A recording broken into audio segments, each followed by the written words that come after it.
आपके माँ बाप आपसे केवल यह चाहते हैं कि आप या तो डॉक्टर बने या इंजीनियर बने या फिर आईआईटी करें, क्योंकि वही सबसे सेफ और सिक्योर करियर ऑप्शन है। हमारे एजुकेशन सिस्टम का मेन मकसद हमें सक्सेसफुल बनाना नहीं, बल्कि हमारी क्रिटिकल थिंकिंग और क्रिएटिविटी को ख़त्म करना है। इसी कारण से हमारे स्कूल में आज भी रट्टा मारना प्रमोट किया जाता है। लेकिन आखिर क्यों इंडिया में पेपर लीक के केस इतने बढ़ रहे हैं? आखिर क्यों इंडिया में हर स्टूडेंट की लाइफ उसके मार्क्स पर डिपेंड हो गई है?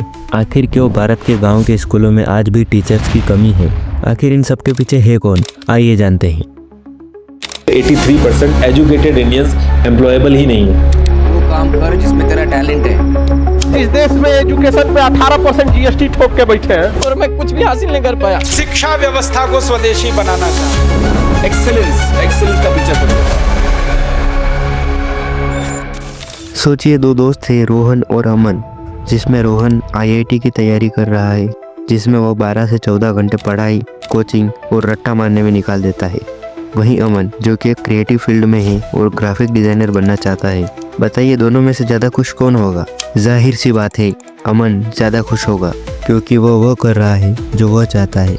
लेकिन हम हमारे समझ के नज़रिए से देखें तो यहाँ अमन कुछ खास नहीं कर रहा है और साथ ही अमन को कोई इज्जत भी नहीं मिलेगी।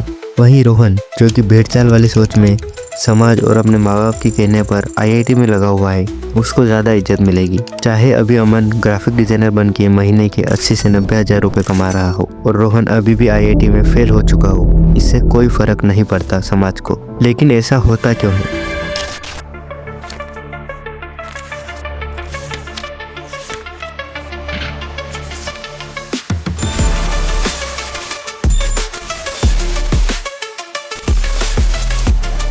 आपको जानकर हैरानी होगी कि आज हम जो एजुकेशन सिस्टम फॉलो कर रहे हैं वो हमारा है ही नहीं।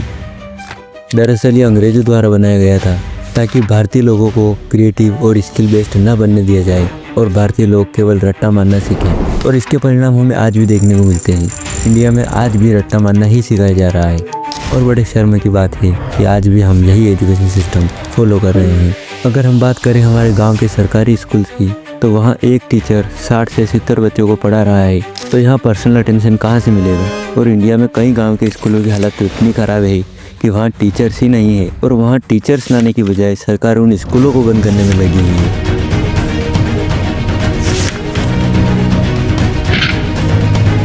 अभी कुछ दिन पहले ही बिहार में बीपीएससी के पेपर लीक होने की खबरें सामने आई थी, जहाँ स्टूडेंट धरना प्रदर्शन कर रहे थे। वहीं एक स्टूडेंट के साथ यह होता है।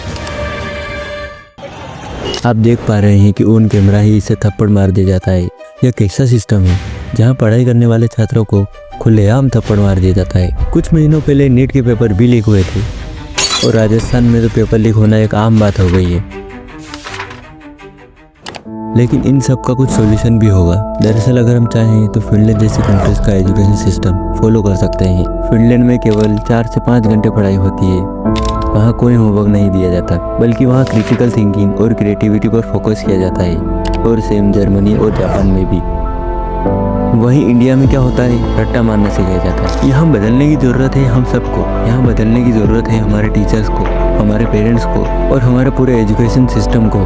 अगर हम कोशिश करें तो हम मिलकर यह कर सकते हैं। साथ ही हम AI जैसी टेक्नोलॉजी का यूज़ करके पेपर लीक को तो रोक ही सकते हैं। अब आपको क्या लगता है, क्या बदलेगा हमारा सिस्टम?